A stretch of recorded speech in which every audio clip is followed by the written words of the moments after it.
This is The Art of Startup War, and I am your host, Brian MacMahon. I am the sensei here at Expert Dojo, the fastest growing startup accelerator in Southern California. Now, in the first 2 seasons, we answered your questions about how to find investment for your business. We brought in the most accomplished investors in startup in America. You can find it on iTunes, SoundCloud, and Google Play. Now, here in season 3, we're flipping the script. We're going to hear real stories from entrepreneurs who are in the trenches today. In these episodes, we're going to take our guests through the storytelling model called the entrepreneur's journey. We'll hear about what sparked their call to entrepreneurship, help they received along the way, forces they overcame, dark times and revelations. So join us every Tuesday, 10 a.m. Pacific Standard Time, and start the week a smarter entrepreneur. Welcome back. It's Tuesday morning. It is 10 o'clock. It's Brian here from Expert Dojo. Again, I'm talking to another incredible entrepreneur. I'm talking to an entrepreneur, a friend, one of the nicest guys in Silicon Beach, someone who is both a startup and also one of the top consultants and trusted by startups in the region. So it's going to be a fascinating podcast. Matt from Two Lakes, welcome to the show. Thank you very much. Happy to be here. How long do we go back? 3 years, 4 years? Yeah, right about 3 years ago, right after I first moved to Los Angeles. Just when we arrived here at the dojo. Yeah. I assume you must you'd have been been a fixture lost. in the community. You must have been totally lost, were you? You just arrived in here. Nobody else would let you in. I was like, oh, they look like they know what they're doing. You were so wrong. we didn't, but we loved early stage entrepreneurship, and we've reached a place where I think we're getting to know what we were doing. And the beautiful thing about you at that time as well, and I remember what surprised me was you just came in and said, hey, I've got this company that I'm working with. And you had the consultancy, but you were totally immersing yourself. It was just you, or it was you and a partner who was with you, and you were immersing yourself into these startups. So you might as well have been the startups, because the life and death of those startups were totally tied into the life and death of you, right? Absolutely. Those were the early days of it was really my first startup that I'd gone 100% all in on. This was a company called Star Power. We were monetizing celebrity social media. I remember it. Yes. Yeah. And of course, where do you go if you're monetizing celebrity social media? You move to Los Angeles. Yeah. So, myself and a partner, we started this company up. What was her name? It was a her. Terry Hitchcock. Yeah. I remember we sat on the couch.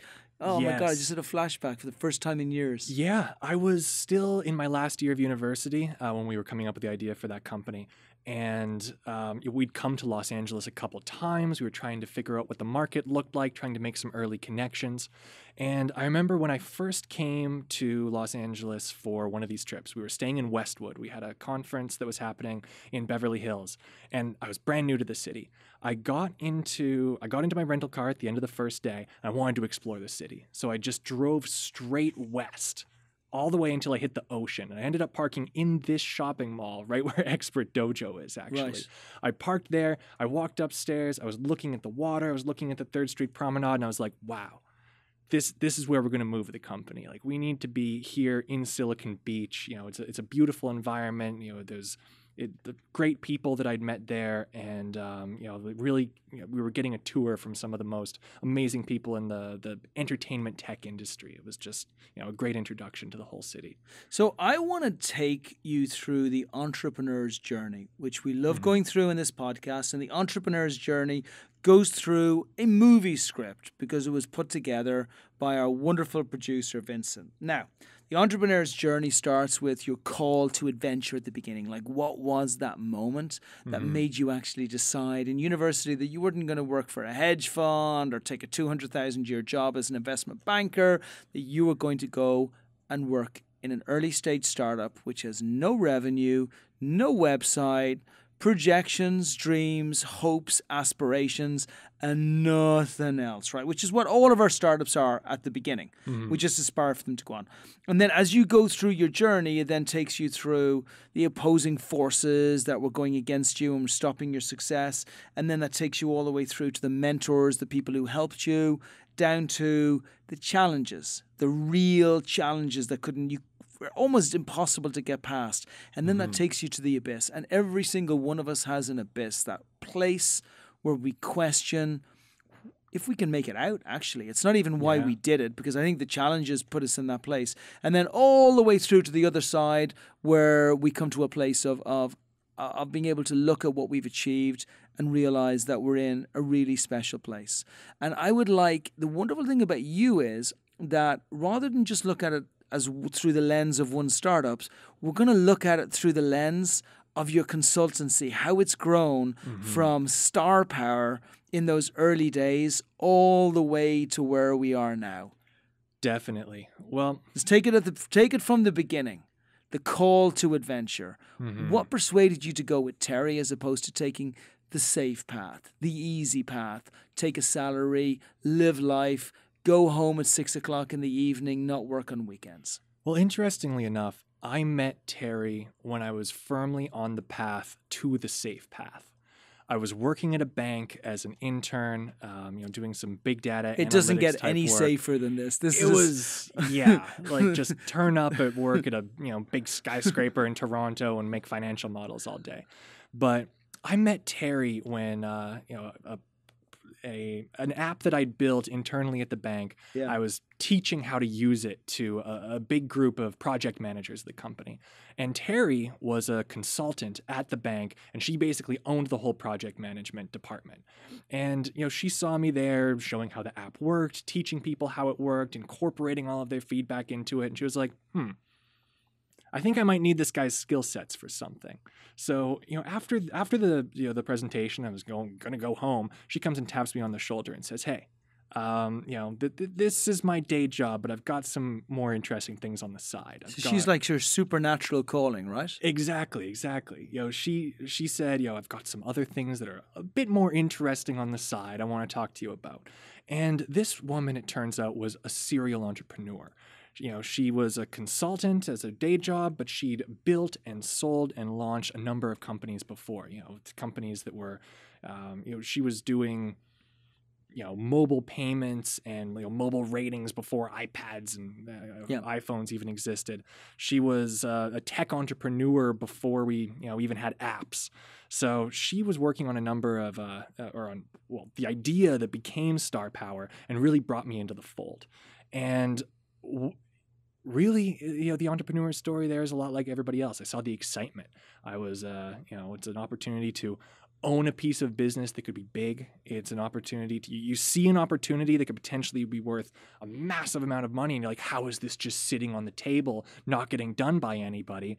And, she had the connections with the people that could actually help fund this project or bring it to life. And I was like, all right, yeah, that sounds more fun than, waking up here 20 years later with a slightly nicer suit and wondering what I did with the last 20 years of my life. Hallelujah. But there have to have been opposing forces at this stage.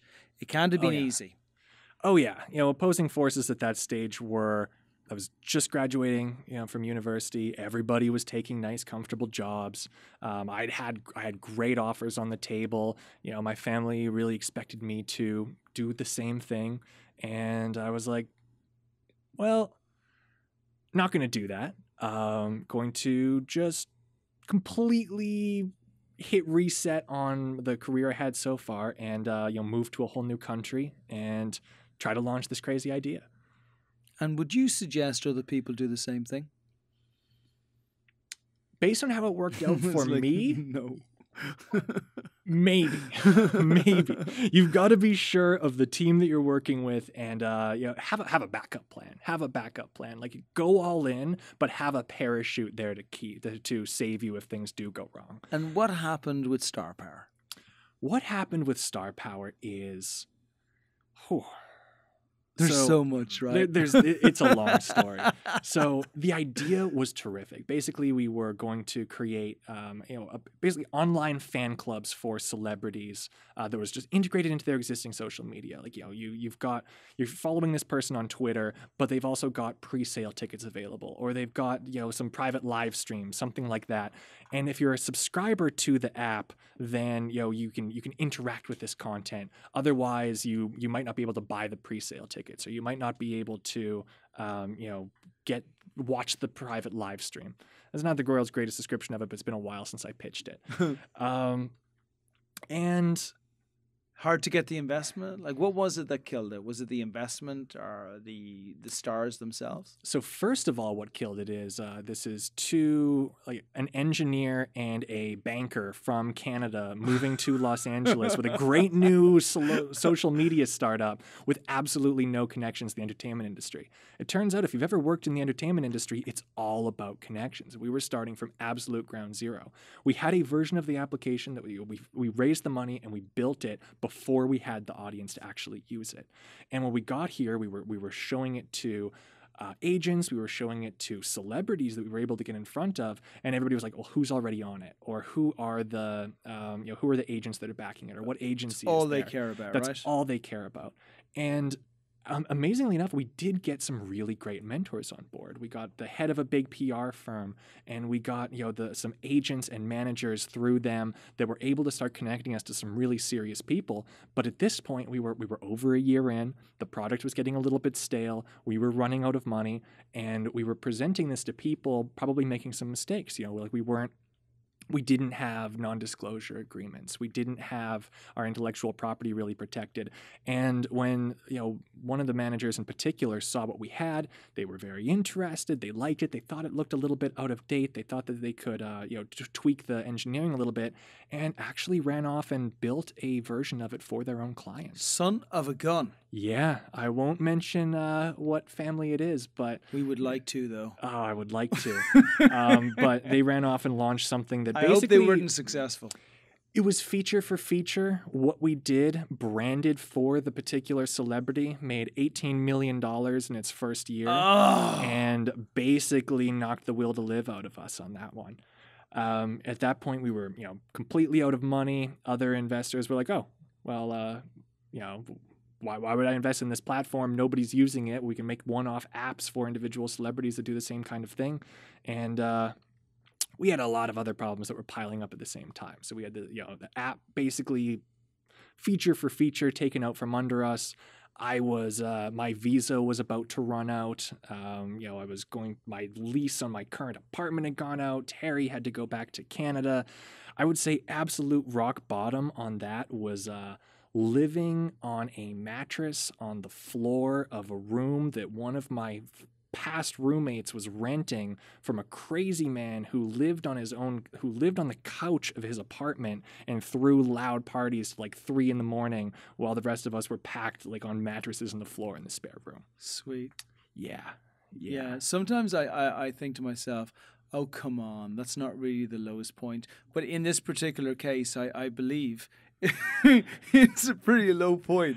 It was pretty low. I just got this visual of this crazy old guy while you're hidden in the other room on mattresses with the door locked, hoping it doesn't get opened. Yeah, and then eventually that wasn't possible anymore. Got thrown out, and was living in an Airbnb while contemplating moving back to Canada and trying to get myself back into something resembling a regular career path. You learned a lot, right? You learned so much about how to start a business at such an early age, actually, and about what really makes a business, because the theory of what makes a great business. I have a great product, put the product fit in place. But the reality of humanity is that there's a shitload of stuff that goes into the mix when you got to create the recipe of a good business. Like, you need the right timing. To your point, you need team members which fit specific skills. So it makes sense. So rather than going back with your tail between your legs, was the next company Paper Pop? Who I love, by the way. I love then, I love now. So what happened right after that was I had a lot of skills as both a product manager and also as a salesperson. I was really wearing both of those hats for Star Power. And companies or people that I'd met, startups that I'd met in this whole startup journey began approaching me for help with what I did really well, which was product management or trying to, talking to investors, doing sales, things like that. Because at some you're stage, a great strategic product manager. I see it over and over again with the companies you bring through. Yeah, at some stage, that's every company, every startup needs those type of skills. Yeah. So at the very first, the PR company, that one really good mentor that I found, started matching me up with some of the companies that that company was working with. And I was coming in just as a contractor, just as a consultant, working with these companies. And then these companies started wanting to hire me for product management work or for product development work. Beautiful. But other people that I'd been working with for Star Power or that I went to school with, they were all also acting as consultants or as contractors, like as freelancers. You know, some like my specialty was really product management, product development.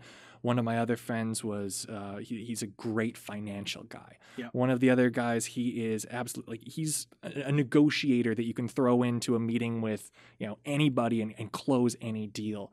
And we had all of these we had companies approaching each of us individually. And we thought we would be better off if we if we pooled our resources, because like I'm a good product manager, but I'm not the guy to negotiate a deal. Yeah. Or this other person was a great marketing guy. Those are skills that I absolutely don't have. And we'd been in touch throughout the whole time of launching Star Power. I'd been pulling them in on these other projects from this PR that the PR company was putting me on. And we thought, let's just put a formal structure around this. Like, let's register a company, and when something comes to one of us, we'll share it as a group. And that means if somebody comes to me with some like a new product, I could say, well, I can help you with the product, but how are you going to get investment money? We need to be able to bring in my other partner. You bring up a really good point here, and it's something that you are incredibly skilled at. Many, many times people will bring things to the dojo.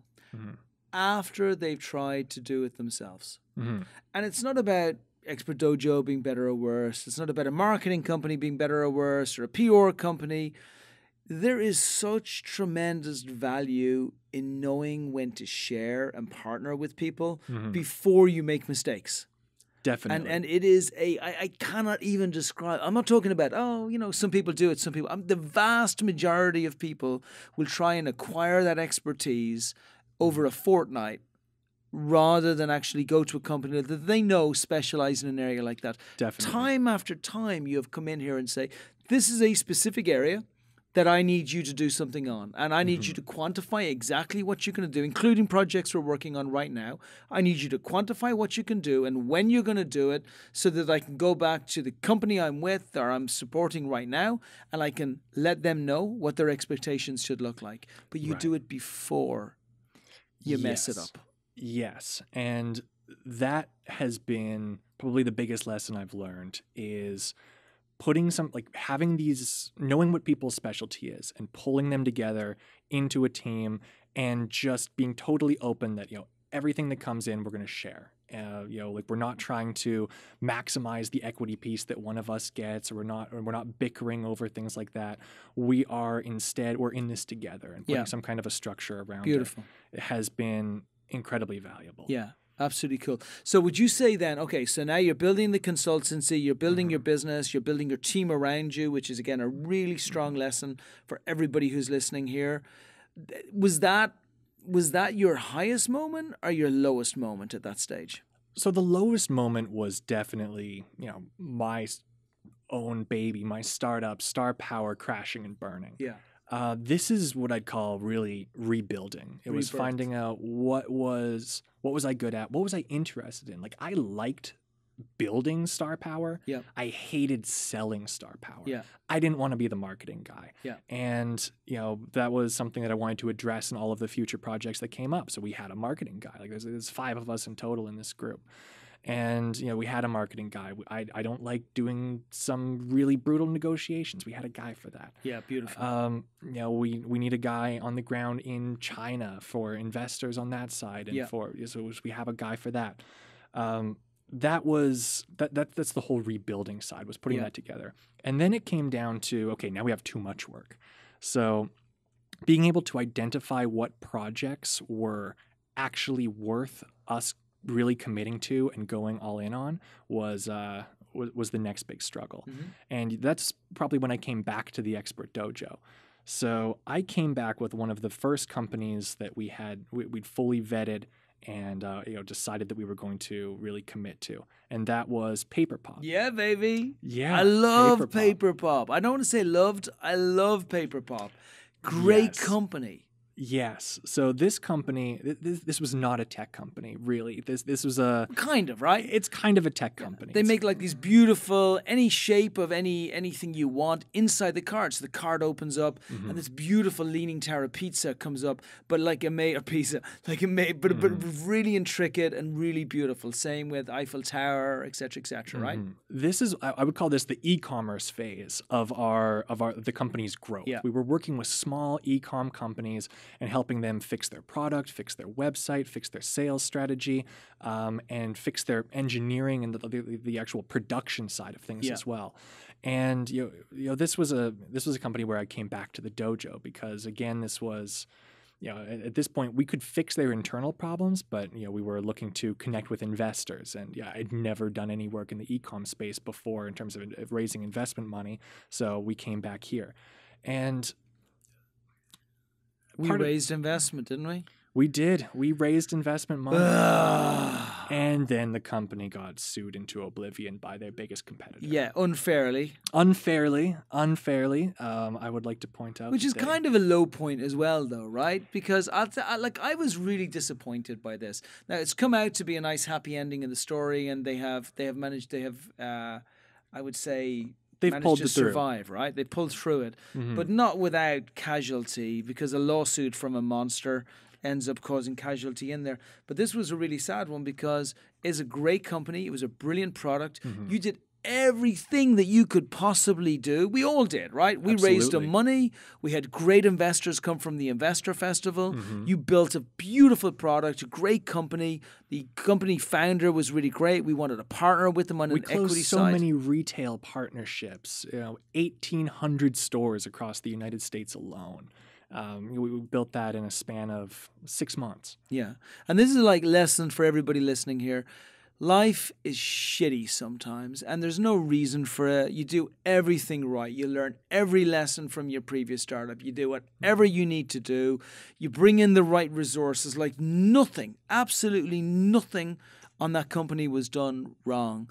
And just bad luck. Like really bad luck and really bad timing and a nasty competitor who noticed that your company's getting too big, which, by the way, that'll happen to all of us. A time will come where we will become important enough for someone to come after us. Definitely. And when we are at that stage, watch out, because it's a whole different type of problem we have to face. But you must have been, I know I was actually disappointed. We had other companies, we were less reliant on something than you were. But even I was really disappointed because I felt that we had, grown just a very close relationship with them. Yeah, definitely. Like with all of the companies that we've worked with, it's never been they're just a client. It's always like we're a co-founder almost in this business. Like whether we're there from the beginning or whether we're there, a little bit later stage, we take over basically a C-level role in the company in terms of its actual management and strategy and production.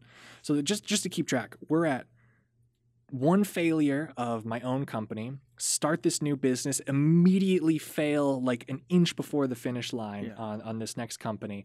Although it did rebuild. It's just like friggin' devastating bad luck. Yes. But the e-com phase of this new company continues to develop. The next 2 companies that we had were great successes. These were companies that they didn't need to raise money. They just needed to fix production problems, or they needed to fix marketing problems. And one was a soap company, one was a jewelry company, and really we'd learned a lot of the strategy. Get a great PR boost, get into retail stores, attend the right conferences. I need to get you in touch with our company, Balls Wash. I had to pitch after them at the Investor Festival. So you know who I'm talking about. Oh, I know who they are. This is a great company. Yeah, absolutely. 1.2 million in 9 months washing your nether regions. Absolutely. They're going to get snapped up by Hims any second now, I'm sure. But it's a perfect type company for you, right? Absolutely. Massive growth, very high scale. Want to grow from like something doing $1 million plus a year to, a couple of 10s, 20, 50 million. At this point, we try to go into retail and go after, really mirror a lot of the marketing strategy that Hims has had in the past couple of years. Yeah. I don't know if they need investment money at this point. Like they just need to do partnerships. But not wrong. But so 2 great successes. So now you're feeling great. And actually, and a lot of this as entrepreneurs, a lot of it is how we feel about our own self-worth, about our own self-ability, right? The nice thing about the second company was it was nothing about self-ability. It was about bad luck. But you still got to get back up on the horse, right? You got to get back up on the horse. You got to go out there from the beginning and get started all over again. So now we're coming out. Now, and I love how, again, you've built a team of 4 or 5 people who all have the different skills. When you were coming through this other side, where now you're building your company with strength and success, were many of the reasons for that the team that you had built before, which was the same team in place? Absolutely. Or were you somehow different? No, absolutely. It was about putting that team around it. And, that's something that I couldn't have accomplished as a freelancer. When I'm working on my own, I try to get pulled in too many different directions at once. I can't wear every hat. And that is where I think a lot of freelancers will either focus on one product or one company, or they will try to take on too many things and won't be able to succeed at it. So, again, that's where the value of having a common team was so valuable. And also it made it possible to diversify and reduce risk, because we could have more than one project on the go at a given time. If one completely crashes and burns, then we've got another one ready. We've got another revenue stream coming in.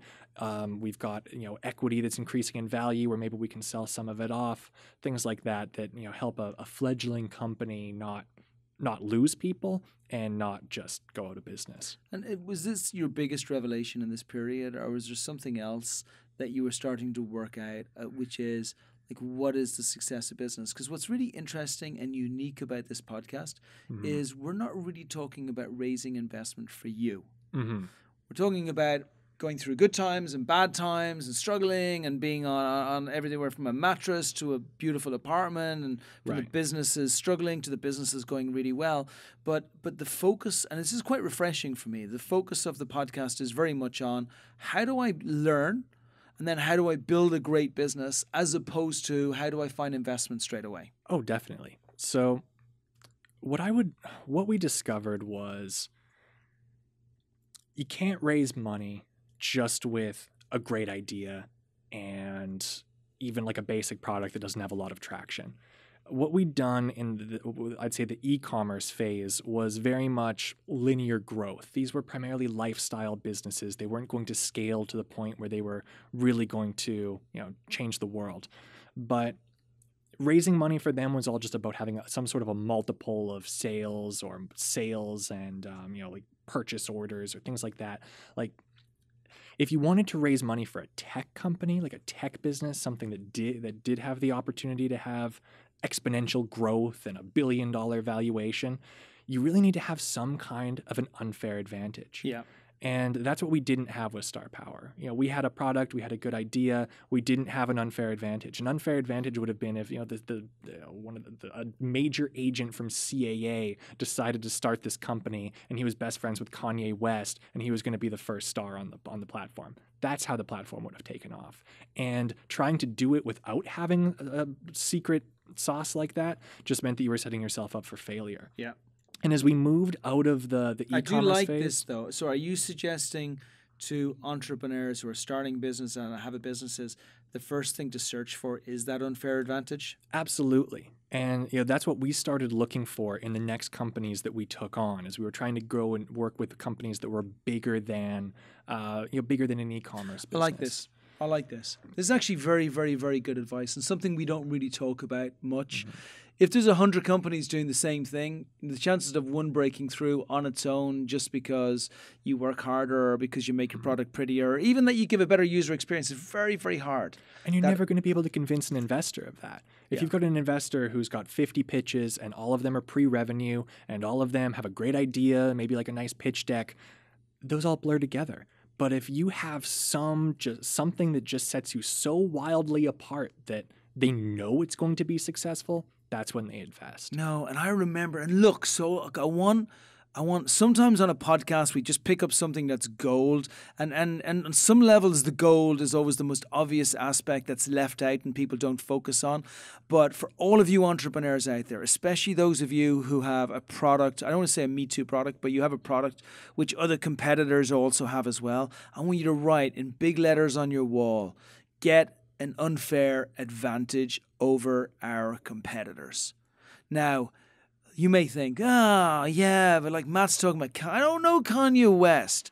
I can tell you of an entrepreneur here in the dojo who flew to Europe from the States, got into a VIP party of Johnny Depp, met with Johnny Depp, became friends with Johnny Depp, and has created an unfair advantage in her company because of the proactive work she has done to create her own unfair advantage. It is all around you all day. You have to search for it. You have to open your eyes and you have to know what that unfair advantage looks like, and then you have to grab it by the hair and not let it go. And you need to do that before you try to raise money, because you're going to get a better valuation, and you really need to have that inevitability of success for an investor to really sit up and take notice. And you should be looking to do that before you really go all in on an idea.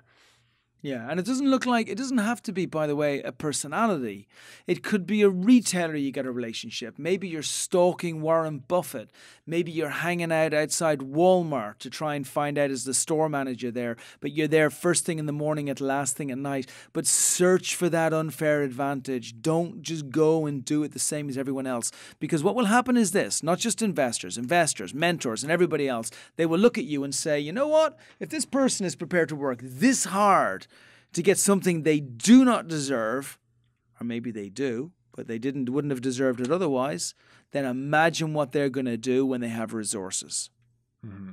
I love that. Hey, I want to finish the podcast on that level. I do want to say, actually I don't. I want to talk about what I believe is going to be our greatest journey still, which is your latest project. And I know you've got 4 or 5 phenomenal companies that you're working with, which are brilliant. And I've seen them and I've worked with them. You brought them through the dojo. The guys who are creating the studios in the airports, brilliant company, going to do phenomenal things.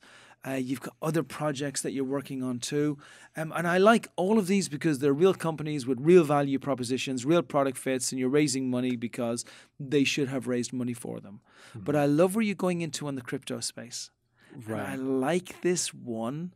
And I'm putting my name on the record here. Expert Dojo want to be involved in this one. We stay away from a lot of these, but I love what you're building here. I love that you're taking a blockchain technology that's actually required in the world, a crypto application that actually is needed. You want to talk a little bit about it, and then we're going to talk about our plan, and then everybody, we're right now in the middle of October. I want us to fast forward all the way through to Q2 next year of 2019, and we're going to see what has been accomplished with this company. Give us just a couple of minutes on it. Definitely. Well, you know what I just said about having an unfair advantage, and you should have that before you start a company.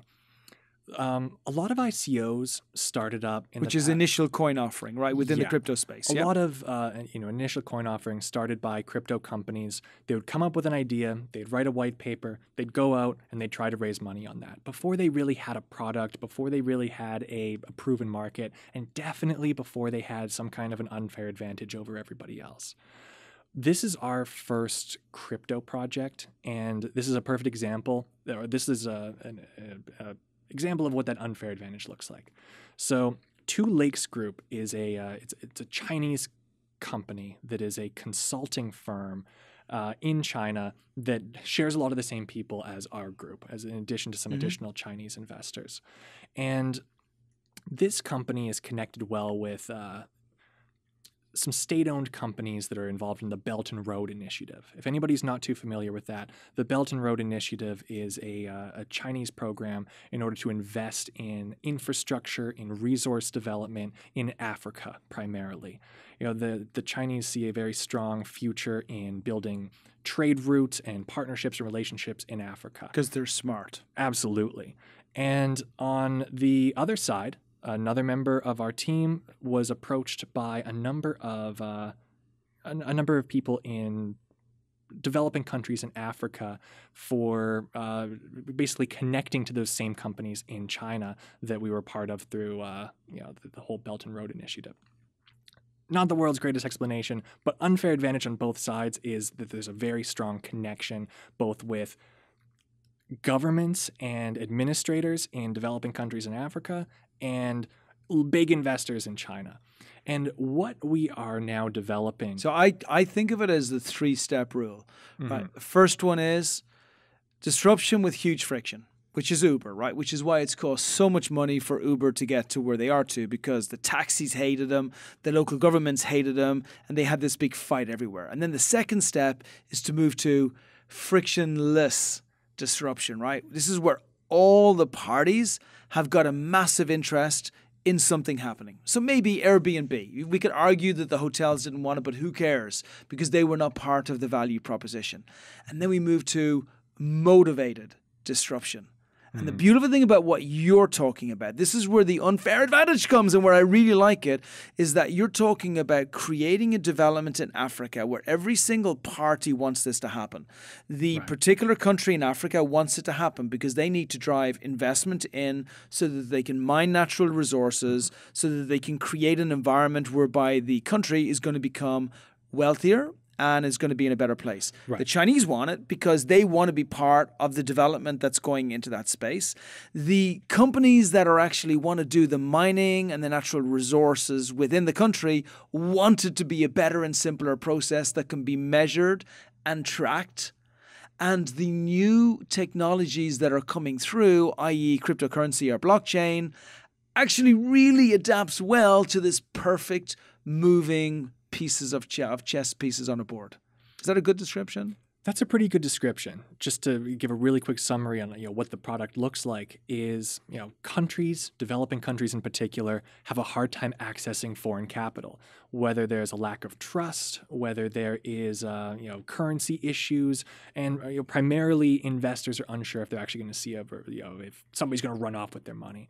So what we are doing is using blockchain for what blockchain was originally built for, which is smart contracts, immutable ledgers, and full transparency to investors. So we're creating a blockchain-based commodity marketplace for the developing world where investors can connect with resource development companies and with governments in order to fund projects and to basically act as an escrow or an intermediary between buyers and sellers to make sure that no one party has the full keys to the money, but that all parties have full transparency into the transaction and are also able to unlock a lot of potential in these new markets.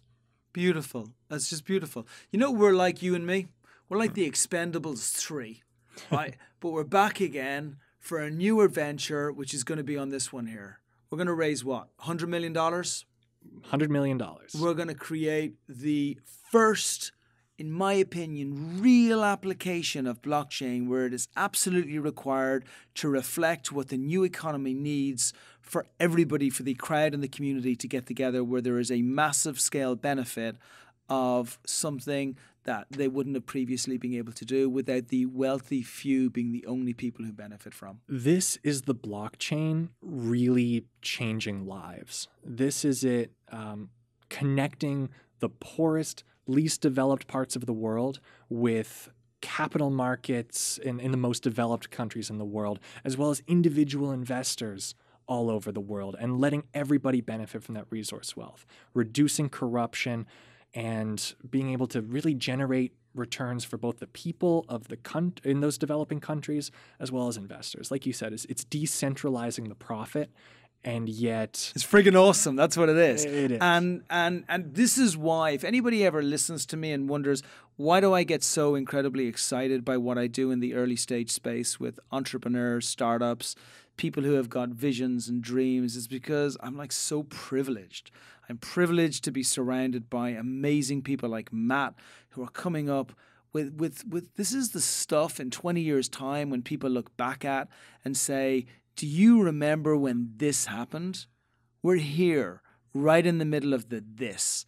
So for anyone thinking of starting a business because you've got a great creation and you want to do stuff and you're inspired by what Matt is talking about, start the damn thing, but make sure you have that motivated disruption, that unfair advantage that you can use for yourself, because you got to move fast. You think this thing is going to wait around for 6, 12, 9 months? No way. It's going to go quickly. So, I love being around you. I think for like the entrepreneur's journey, which is the objective of this podcast, is to show we focus very much on the investment area, but also on like how do we actually drive this company forward and ourselves forwards to the end. You're in this beautiful space. I am proud to be here with you. I would like you to please finish by, if you have any extra advice to layer on top of the unfair advantage, throw it in there, but also make sure that people know how to reach you, how to find you, when they need great specialists and support for growing their business. The one other, I guess one more piece of advice, it's very similar to the unfair advantage advice actually, is know who your investor will be before you really start at the very earliest stage. If you can get, whether it's a potential customer or whether it's the investor that you're going to be courting, to come in at a very early stage and provide that first bit of seed capital, you know they're going to be there for you in the future rounds. That's what we did with one of those later companies, the airport lounges like we talked about. It's the more you can do up front before you even start the company, you're starting so much further ahead than everybody else. Yeah. Like pitch the investors. You just beat everybody by 12 months. You beat everybody by 12 months because you already you already have an investor on your board and they're already involved in the company. And that's probably somebody who's in your domain already before you even start. Yeah. So just bring them in at the beginning. And I know that's hard to do, but again, if it was easy, everybody would do it. And just before we go out there and sort out Africa, how can everybody contact you? I'm a little bit hard to reach. LinkedIn is the best way to do it. I'm Matt Heisie. There's only one of me, and my last name is luckily very unique. It's Heisie. And can they, so other than just through LinkedIn, because sometimes you can't contact people through LinkedIn if you're not connected. Mm-hmm. How else? You can add me on WeChat. Okay. WeChat. Look at you go on WeChat. Yeah. Okay. Add me on WeChat, Matt Heisie. And that's actually a good thing for everyone to do. Trust me, WeChat is here. Use it for the connections you're looking for. There are certain segments of the world that don't do anything else other than WeChat. Yeah, China. Matt, thank you. You're awesome. You're epic. I'm looking forward to the next step of our journey. Really appreciate you sharing everything with our entrepreneurs. And let's go and change the world. Thank you, and yes, we'll report back at the ICO time. And that's a wrap. Thanks for joining us. If you love the podcast, please empower your circle by sharing these stories. The Art of Startup War is brought to you by Expert Dojo. And remember, we invest in startups, $50,000 checks. Make sure you apply on our site if you are one of those great entrepreneurs looking to bring your company to the next level. As far as the Art of Startup War is concerned, we are back every single Tuesday at 10 a.m. So remember, check out the new episodes. If you want to find out what the investors think, check out season 1 or 2. But make sure you join us every single week.